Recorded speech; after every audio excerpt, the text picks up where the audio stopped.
Hello and welcome to the Youth, Crime and Justice Lecturecast for Unit 6. Just as an introduction, we are going to look at youth culture and subculture through this lecturecast. And that will include some of the recent history of the last century or so, how that has developed up to the present day. We'll look at some of the features that can be expected to be seen in subcultures. What might some of the explanations for these subcultures be? And then we're going to look at two particular theoretical stances to the subculture debate, the Chicago School and the Birmingham School. And lastly, we're going to look at what some of the limitations might be of subculture theory. So, in order to start with, we're going to look at some of the history, because subcultures, new subcultures, are not a new phenomenon. They've been around for some years, and as evidence of that is the first couple in the list. We have the Scuttlers of Manchester and the Peaky Blinders of Birmingham. Now the Scuttlers were around from the late 1880s and they lasted for about 30 years. They were characterised by being very violent, a lot of fighting, lawlessness. There was a lot of gang and street violence. They were often in very large groups and fought with weapons. They had very similar clothing, so they identified with each other in a very specific way. And the Peaky Blinders in Birmingham, in some senses, are very similar. They were slightly later. They disappeared in the early 20th century. They were also fighters with weapons, and they got their name Peaky Blinders. It is thought because of the trend for wearing peaked caps among the young of that time. And before they were called Peaky Blinders, they were called sloggers. So even then, this was not a new phenomenon. So you have in the PowerPoint a list of some of the development through the ages in different places of youth and youth subcultures. So the Dead End Kids in America, it was about post-depression country where people didn't have job opportunities that were there before, so they felt that they had nowhere to go. The Swing Kids were taking on in Germany some of the new ideas in music in the US in particular, and in some of the UK, in terms of swing and jazz, so they identified with that and became known as the Swing Kids. And then we move on to the Zoot Suiters. The Zoot Suiters wore very specific clothing, generally Hispanic in the US in the 1940s, and they were trying to show that they had an identity by the way they dressed and the way they acted. And they, in fact, were made illegal during the war. The zoot suit, it was felt, took too much material to make. So at the time there was a lot of controversy with people in the armed forces actively chasing zoot suiters and sometimes even stripping them. And this caused what they call the zoot suit riots. So this led on during the war and post-war period to wide boys and spivs who took advantage of the fact that rationing was in place and that people could not get hold of what they wanted. And they really took a lead in the black market economy, and they promised to get people what they wanted. But they again identified with each other in terms of their dress and the way they looked.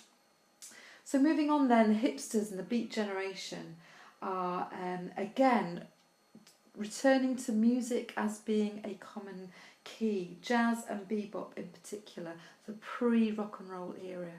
And these young people were identifying with each other, with that music in common. And then moving on, of course, to the Teddy Boys, with rock and roll being very much their key identifying feature, but also very specific ways of dressing in terms of their suits and their shoes and the way they did their hair.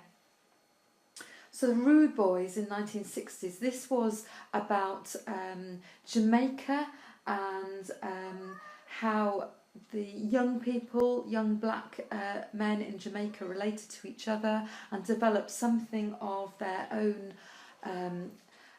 language, patois, and way of being with each other that was then imported into the UK and was re-envisioned in a way when two-tone and ska came into the fore in the 1980s, a very similar culture from a similar background. So in the 1960s, as I'm sure you'll be aware through reading Stan Cohen's material, is the mods and the rockers and those two opposing groups causing a great deal of panic among people who felt that the young were going down the drain, that they were all violent and that they were all causing problems. And so going into from the 60s into the 70s, we get the hippies and the psychedelic movement. Maybe as a counteraction to that more violent image is more chilled out, drugs-based culture.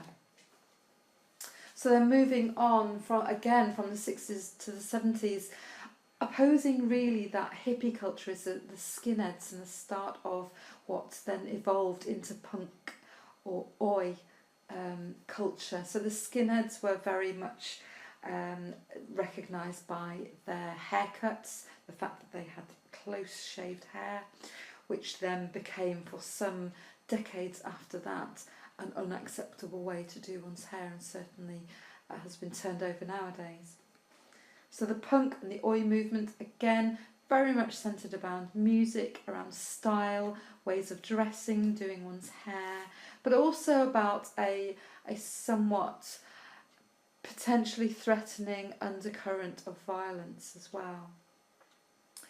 So moving into the 1980s, we see again a turnaround from that into the new romantics, very much emphasising dressing in a very elegant way, completely different to the way the punks and the skinheads dressed, emphasising that sort of suited, neat appearance, and characterised also through the type of music, new romantic music that was around in the times.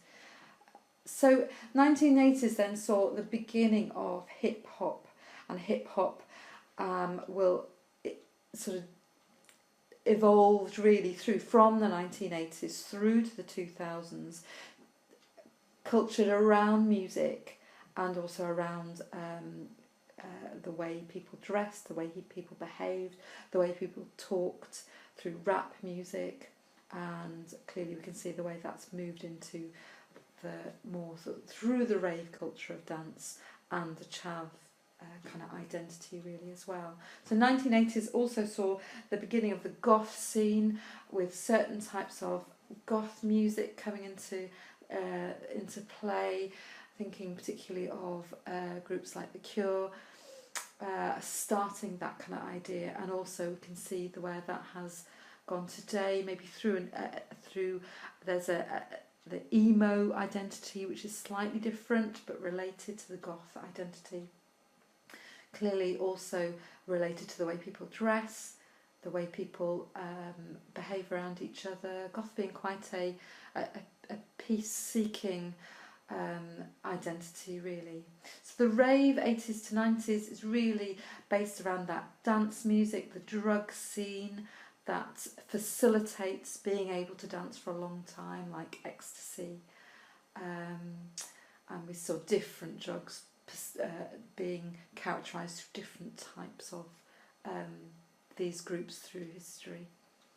And into the 2000s, we've seen the development of chavs, scallies and hoodies, all kind of related, maybe regional. I think scallies were more in the north, Manchester, Leeds, those areas, and chavs were maybe a little bit more ubiquitous around the country.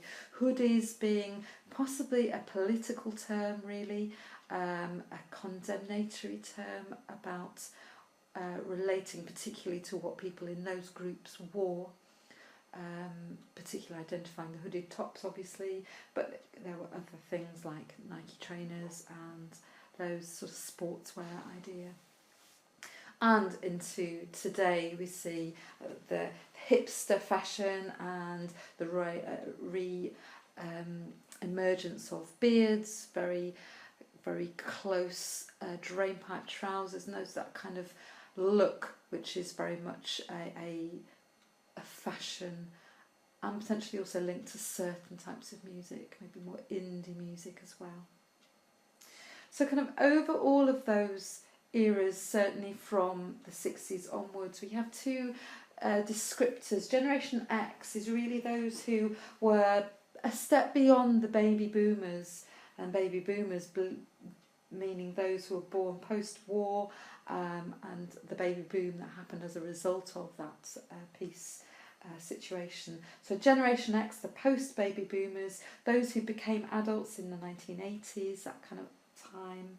And then Generation Y has been defined sort of, in relation to Generation X as being potentially echo boomers, those whose parents are baby boomers, and those who are reaching adulthood in the 2000s, that kind of era.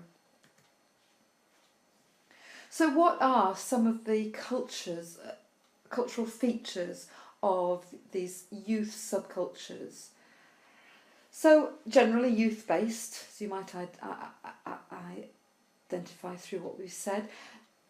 Various cultural identifiers really pull these groups together, and that might be a variety, all or some of these different types of distinguishing features. So it could be to do with what they wear, it could be to do with the music they listen to, the language, dialect or even accent that they might have, which may be a non-regional accent or a regional accent that's been adopted more widely.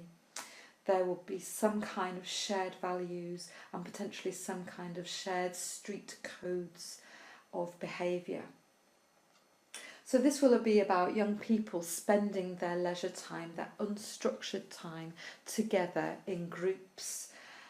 Some of these subcultures have violent and antisocial features, but some of these subcultures, as we'll have gone through the list, you'll be thinking, no, they don't have them, and there's quite a mixture there, and maybe subculture should be wider than just those with antisocial or delinquent features. There are generally some kind of clashes with other subcultures. They don't tend to get on with all the other subcultures, although some of them may well get on. And they are generally a step outside of mainstream society in some way. So what are some of the explanations for why subcultures develop? Well, a lot of it is to do with the position they are in their society and their community. So some of it, maybe the earlier ones, are to do with societal changes, although that might still be the case now, but particularly so in post-war Britain, thinking more locally. It's about it being a classed society. So society has different classes of people, whether that is explicit or implicit, and being able to deal with your place in society or what that means you can't necessarily attain. So related to that then, common problems that people in the group face and how to solve those common problems, and that will deal with potentially all these different types of structures, political, cultural, social and economic.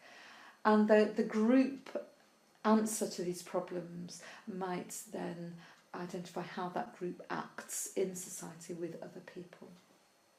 It may be to do with such things as poverty, social injustice, inequality, the fact that they feel powerless and voiceless in society, and this is a way of potentially having a voice in society, of having some say in what happens.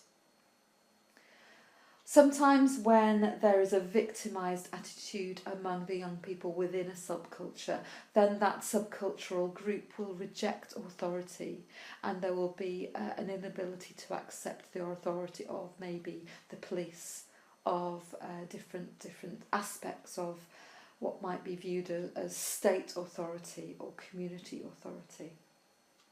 There may be, if there is an offending element to the subculture, really the emphasis is on a group identity, of group offending, rather than of individual. And this is because of the protective nature of that group, and the fact that those young people are looking for something within that group that they're not finding elsewhere.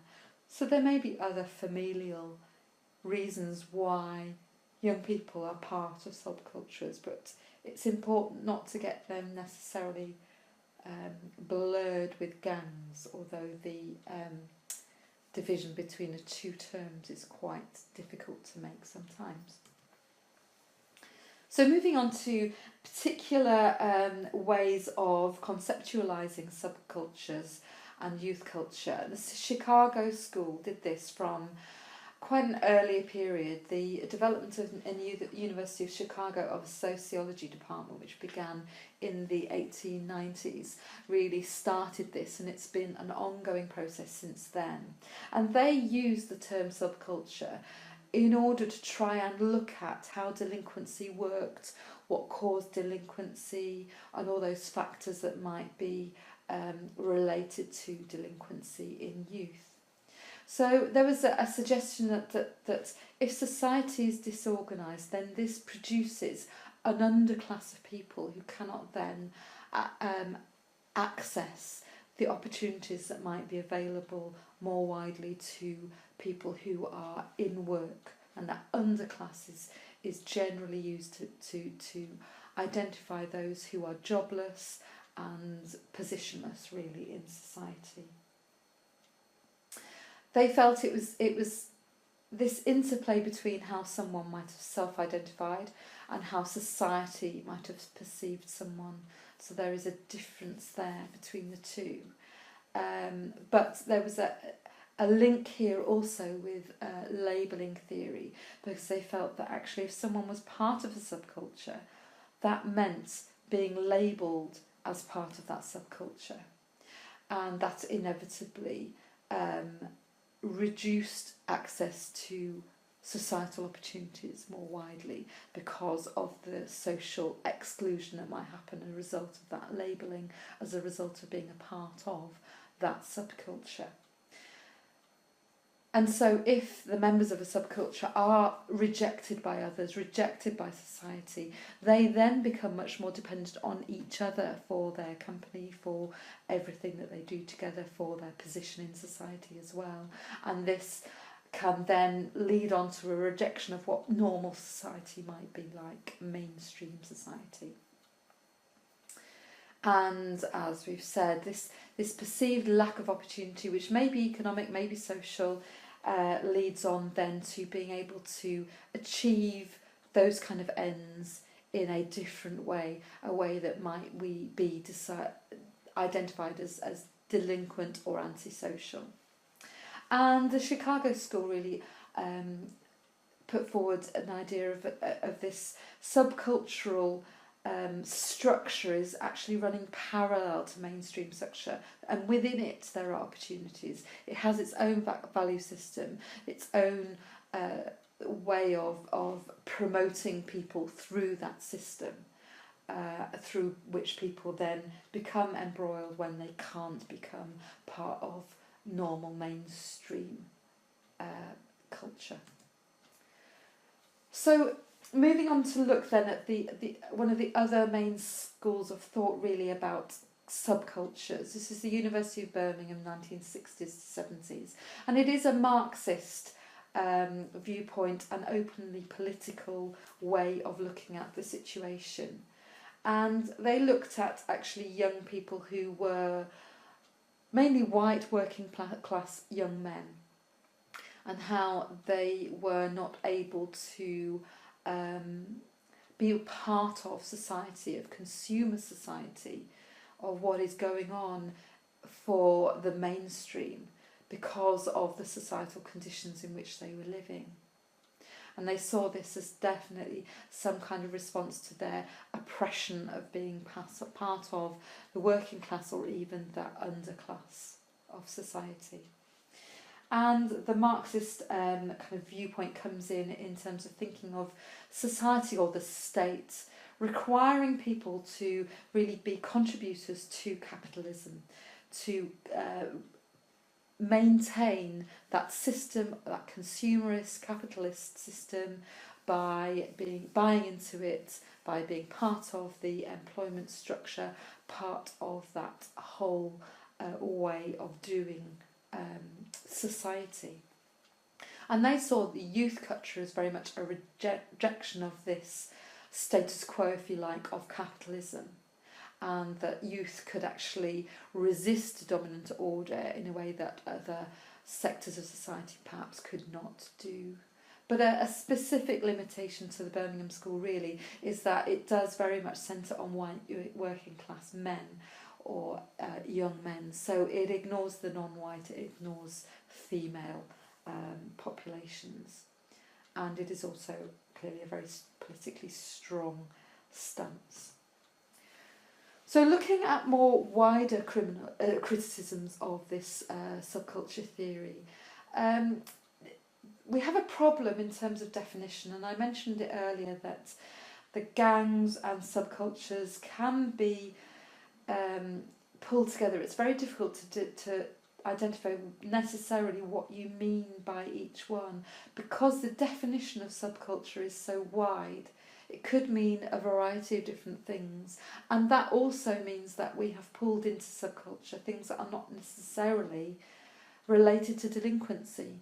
So some of those groups I mentioned earlier may have no real link to delinquent and social or criminal behaviour, but they come under that subculture type of definition, but that actually maybe makes it too wide, and maybe it needs to be a little more specific.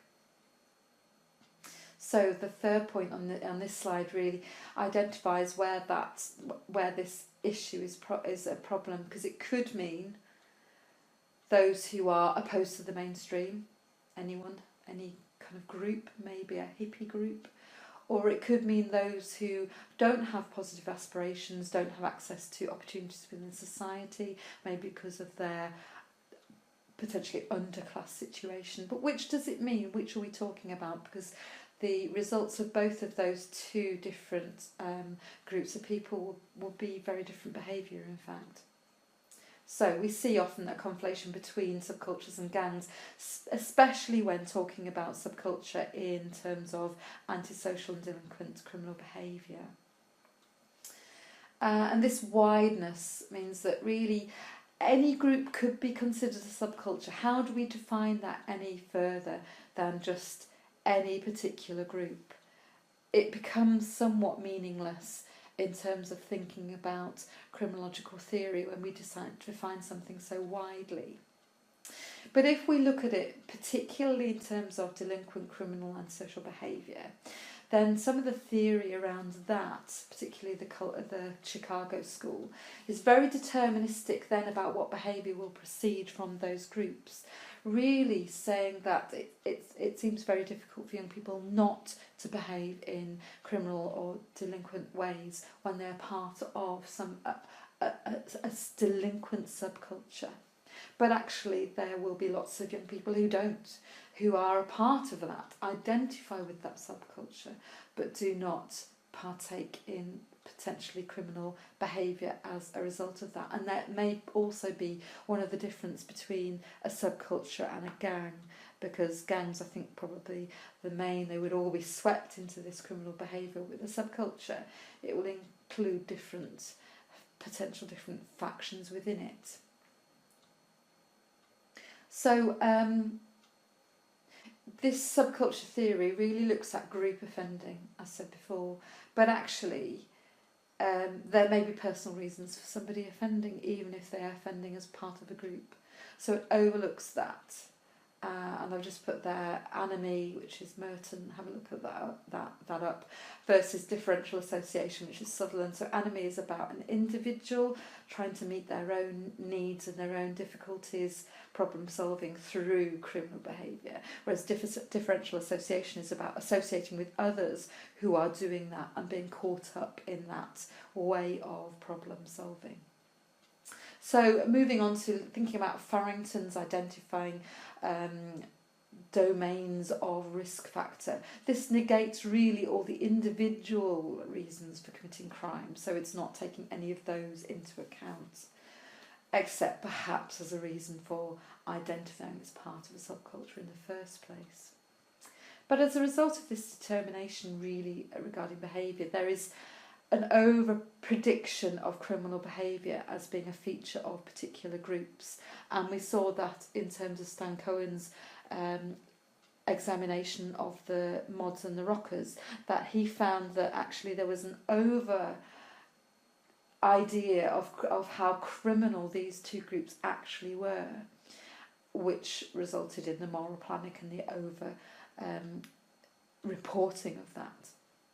But that this very subculture theory in itself can over predict that criminal behaviour as well, and kind of tar everyone with the same brush, if you like. There's a difficulty with identifying certain people as deviants, because then you've got, by definition, people who are non-deviants, and how do we view deviants and non-deviants? Are they groups that people can cross between? How do we look at desistance from crime when considering two distinct groups of deviants and non-deviants? And it's worth saying that all of this theory is based on very little empirical evidence, in fact. So in terms of backing this up with studies of actual subcultures and their involvement in delinquent and criminal behaviour, there's not a lot to draw on to back it up. So those kind of limitations need to be drawn out when discussing subcultures, youth cultures, and that kind of element in a criminological field. So that is the end of the Unit 6 lecture cast.